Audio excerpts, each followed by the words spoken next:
Welcome to this lecture in organometallic chemistry. In our previous lecture, we have looked into an important concept which is sigma donation and pi back donation that occurs between the ligand and the metal in organometallic compounds, and that results in a unique kind of reactivity for these transition metal compounds. These transition metal organometallic compounds thus show a variety of reactions which are unique to them, and we are at a point where we are trying to understand why does it happen or why is it so. And what we saw that it is the partial occupancy of their valence orbital which can lead to their acceptance of electrons or as well as back donation of electrons, leading to this unique sense of reactivity. And hence we came into a very important rule which is called 18 valence electron rule. This is a rule sort of used for guiding the stability of transition metal organometallic complexes, and that is often used as a definition of a stable organometallic transition metal organometallic compounds. And later we came to know that there are a large number of transition metal organometallic compounds which may obey this 18 valence electron rule, as well as some may violate the same. And in this lecture we try to understand the reason for compounds for doing so. And our approach in this discussion would be at looking at closely at this 18 valence electron rule, and also try to look at the metal ligand interaction from a molecular orbital standpoint, trying to see how does the metal orbitals really interact with the ligand orbitals in manifesting in their valence reactivity. So, with this we are going to start today's lecture on 18 valence electron rule and the classification of organometallic compounds. Now, usually it is said that thermodynamically stable transition metal complexes has 18 valence electrons.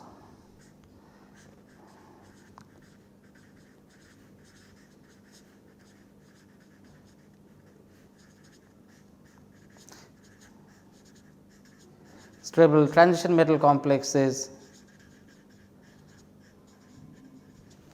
has 18 electron in valence shell. These complexes attain their 18 electron after combining with ligands.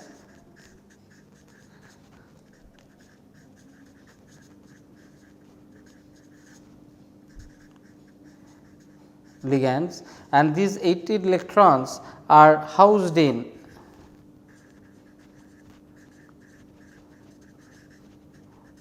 five d orbitals, one s orbital and 3 p orbital. Overall, this leads to 9 orbitals having 18 valence electrons. Indeed, 18 valence electron compounds are extremely stable, and they are sort of inert towards many reactivity. With that in mind, let us look at a very stable compound which is ferrocene.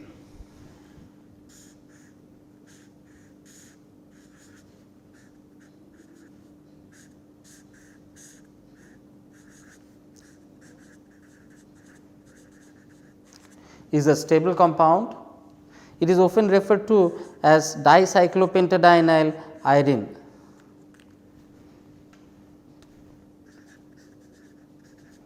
And it should have 18 valence electrons in its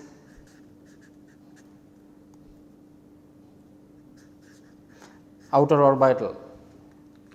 So, this leads to very important aspect of counting electron count or counting valence electrons.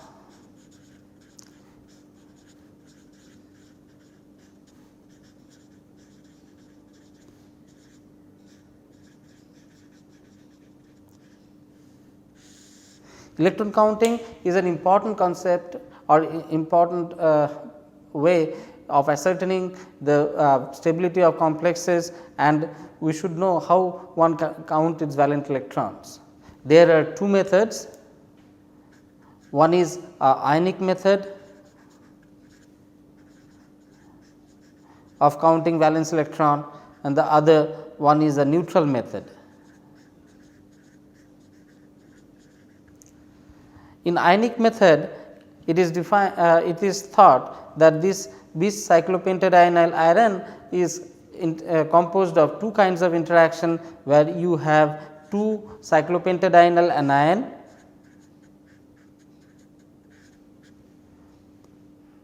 each having 6 electrons. So, giving to 12 electron interacting with a iron 2 plus, which is 6 electron, leading to a total of 18 electron.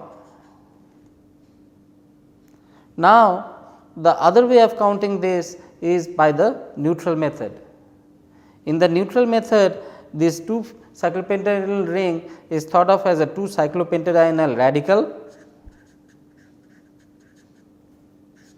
and they would bring about 10 valence electron, and iron is taken to be iron 0, hence 8 electron, and that gives a total of 18 electron.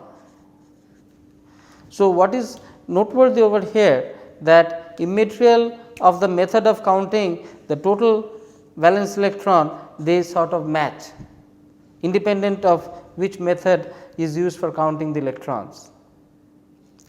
But one must be aware that if one uses ionic method, they should use ionic method all the way through, or if one uses neutral method, they should use neutral method all the way through, but they cannot halfway use a ionic method and then a neutral method and arrive at a right answer. So, you have to adapt to one formalism, either the ionic method or a neutral method in counting electrons. As far as I am concerned, I find neutral method to be more convenient to use, but that is simply just my personal preference. So, let us take a look at few other examples. Here is dodecacarbonyl manganese. So, we have Mn2CO10. The structure of this compound is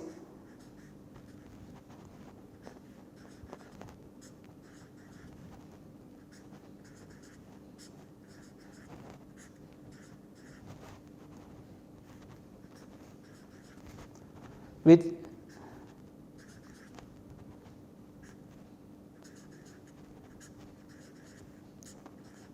each manganese having 5 carbonyls, and there is a 1 manganese bond.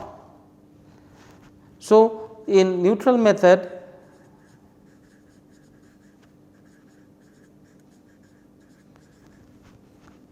five carbonyl will give 10 electron, manganese 0, 7 electron, 1 manganese bond giving 1 electron, and total of 18 electron.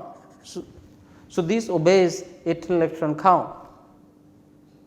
Similarly, if we take diiron nonacarbonyl, the formula is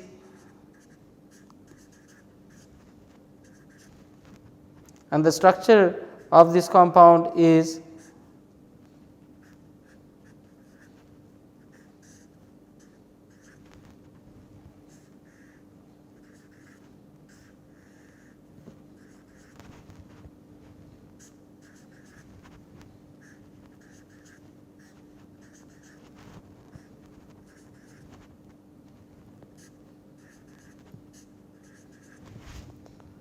so what we have here is 2 iron atoms, 3 carbonyls which are at the side, these are called terminal carbonyls,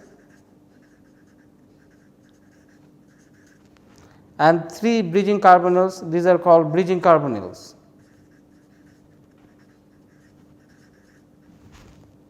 So, again let us do the counting by neutral method.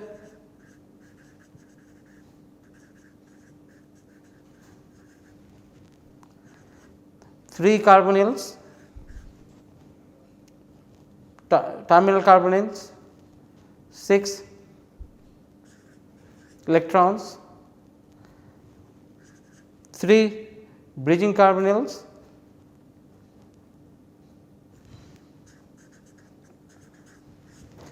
3 electrons, Fe0, 8 electron, Fe, 1 electron, this gives a total of 18 electron per iron center.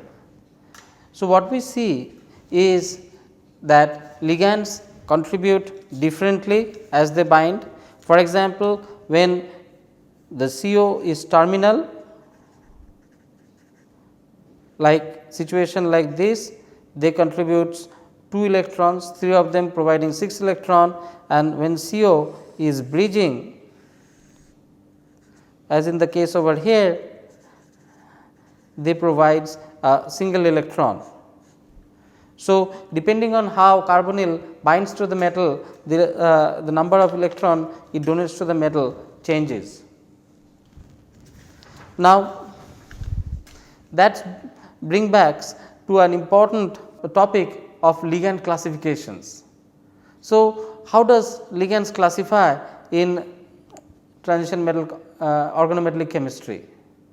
So, one thing one needs to know that certain ligands can have both neutral, positive and negative charges, and they may contribute electrons accordingly.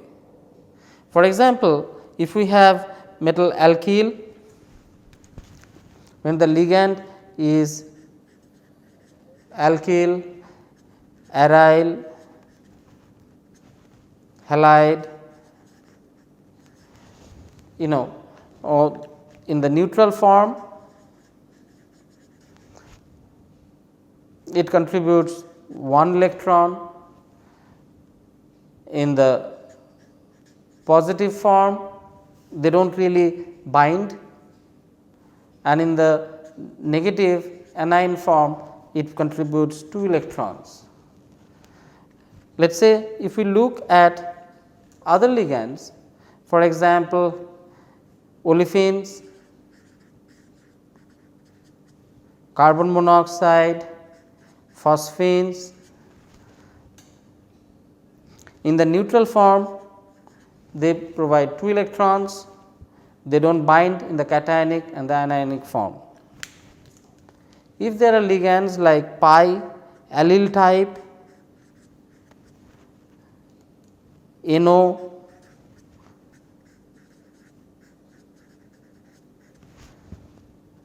then in the neutral form they provide 3 electrons, in the positive form 2 electrons, in the negative form 4 electrons. So, this is a unique ligand which binds to the metal not only as a neutral entity, a positive entity or a negative entity, and provide different electrons. If there is diolefin,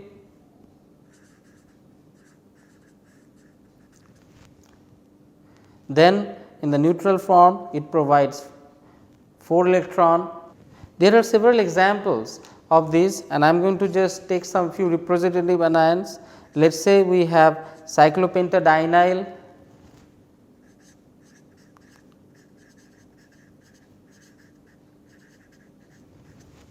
then in the neutral form 5 electrons and in the negative form 6 electrons. Let us go to an extreme example of cyclooctatetraene,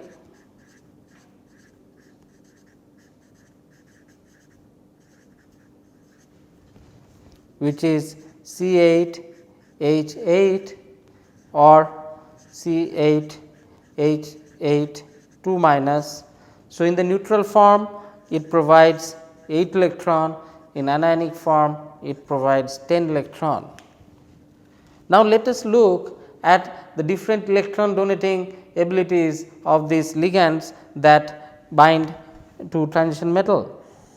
So, what we see, these ligands they can provide electrons all the way from 1 to 8 or even 2 to 10. So, that is a huge diversity in terms of the ligand being able to provide electrons to the metal. And also another important thing is that the ligand not only bind in the neutral or the negative state, but it also binds in a positive state or can bind in a positive state to the metal. Now, that is very counterintuitive, because metal itself usually are cationic in nature. So, a cationic metal interacting with cationic ligand is something which one would not initially sort of think right about. So, it is counterintuitive, but we have ligands in organometallic chemistry that can bind to the metal in all forms of states, and that is why it gives rise to some very important piece of chemistry. Now, let us take a look at the various classes of transition metal organometallic compounds, and these transition metal organometallic compounds are of 3 classes. Class 1 has 18 electron rule, not obeyed. That means they have valence electrons from 16, 17, 18, 19 and more. Now, we have class 2 where 18 valence electron rule not exceeded,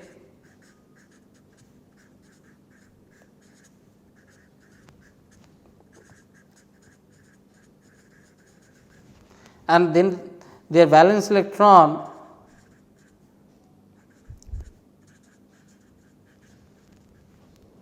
can have all numbers till up to 18. And last type are the class 3 types, which obey 18 valence electron rule, and they have only 18 valence electrons. So, what we see, this is class 2 where 18 valence electron rules are not exceeded. In their valence orbitals they have electron, they can have electrons which is 18, as well as they may have a number which is even lower than 18 like 16, 17, 18. Now, we have class 3 which has 18 valence electron rule obeyed, this for this class of compounds, and they have exactly 18 electrons in their valence shell. What is noteworthy is that our initial belief of 18 valence electron being the governing rule for transition metal organometallic chemistry is only one type of subset of the complexes that of total realm of organometallic compounds. There are 2 other classes equally existent, equally valid by their own right and merit beyond the 18 valence electron rules, and these were classes 2 and classes 1.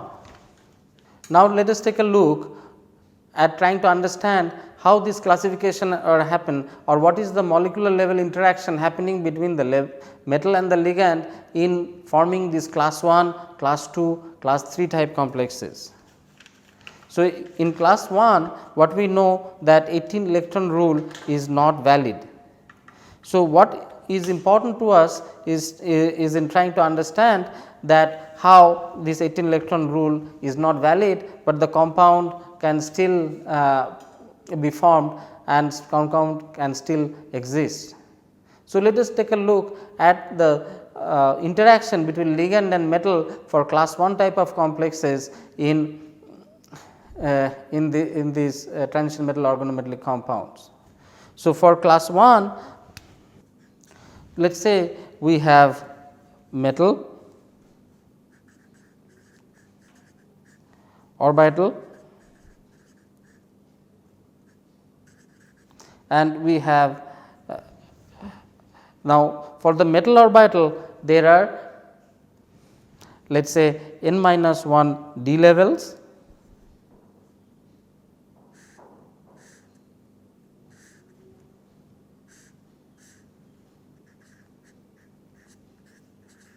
d orbitals and this is the energy.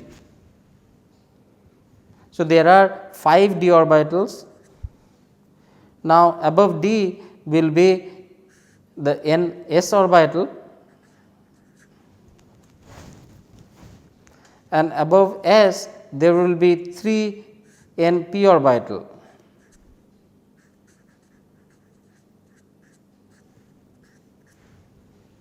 Now, these 9 orbital 5 plus 1 plus 3 would interact with ligand orbitals.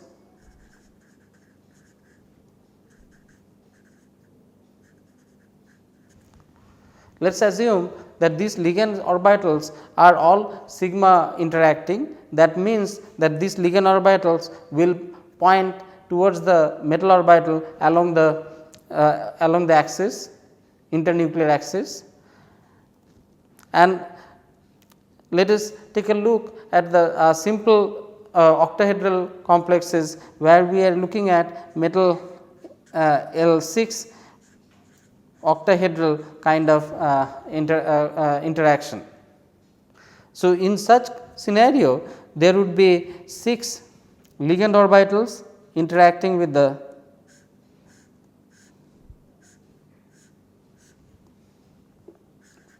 sigma ligand orbitals interacting with these 9 metal orbitals.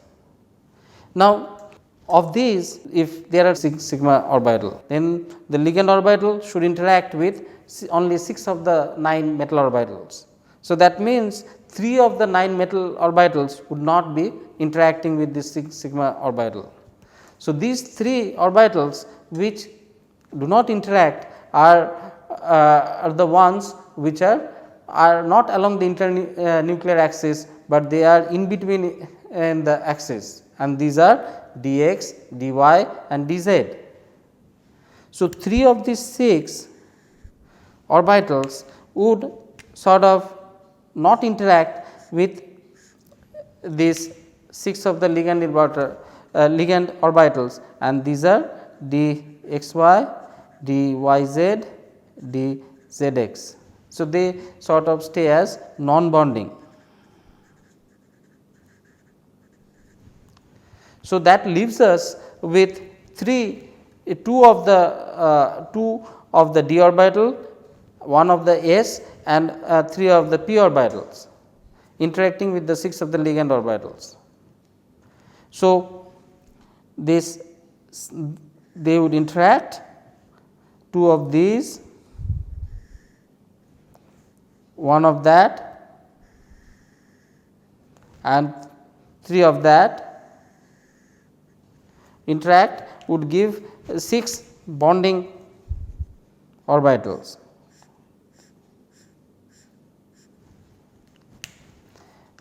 And these are called A1G, EG, T1U. And these 3 dxy, dyz, dzx which does not interact are called T2G orbitals. Now, the way there are 6 bonding orbitals formed, that would result in 6 antibonding orbitals. 2 of the antibonding would be from the d type,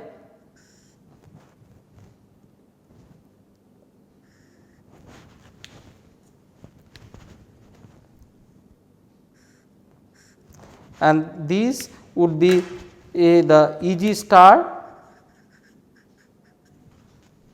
So, Eg is over here, the bonding one, the antibonding is the Eg star.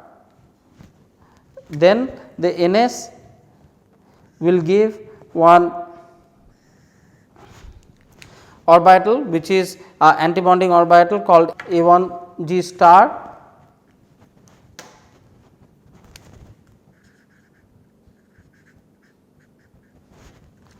And lastly, 3 of the p orbitals would interact to give 3 sigma antibonding p orbitals called T1 U star.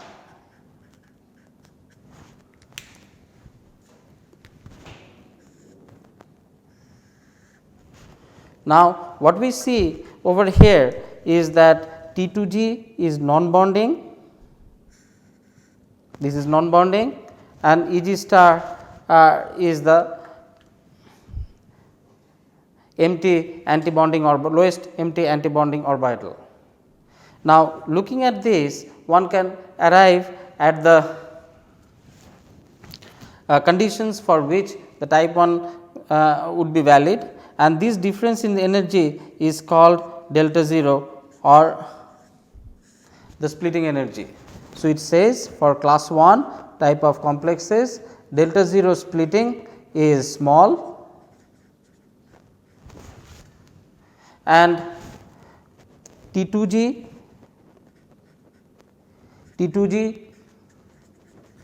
is non-bonding,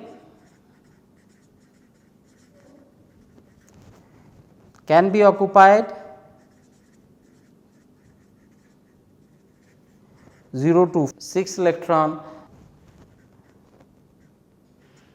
and third EG star weakly antibonding,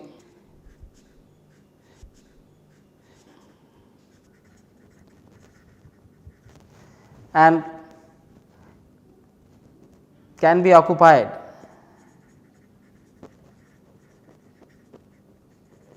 So, what it says that electrons can be over here as well as over there.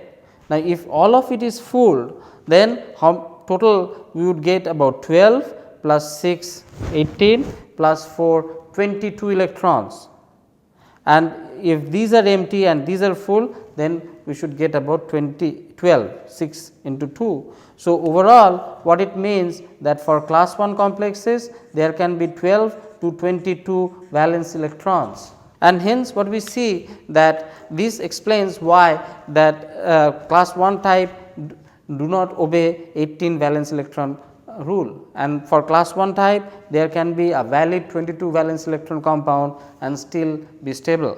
So, with that I will conclude today's lecture. What is interesting about today's lecture is we have constructed a molecular orbital correlation diagram looking at the orbital interaction of a metal center with that of a ligand center, how they come along and how they interact, how they give rise to the bonding and antibonding orbitals, and how the bonding and antibonding orbitals explain the total valence electron count and the stability of these complexes. So, we are going through a very exciting series of concepts we are developing, and in the next lecture what we are going to look in more detail about construction of molecular orbital diagrams for the class 2 and class 3 types of complexes and understand how they result in stability. So, with that I thank you for being with me in this class, and I look forward to being with you in the next class, where we take a much deeper look at this molecular orbital interaction for class 2 and class 3 type of complexes. I hope to look forward to being with you in the next class. Till then, goodbye and thank you.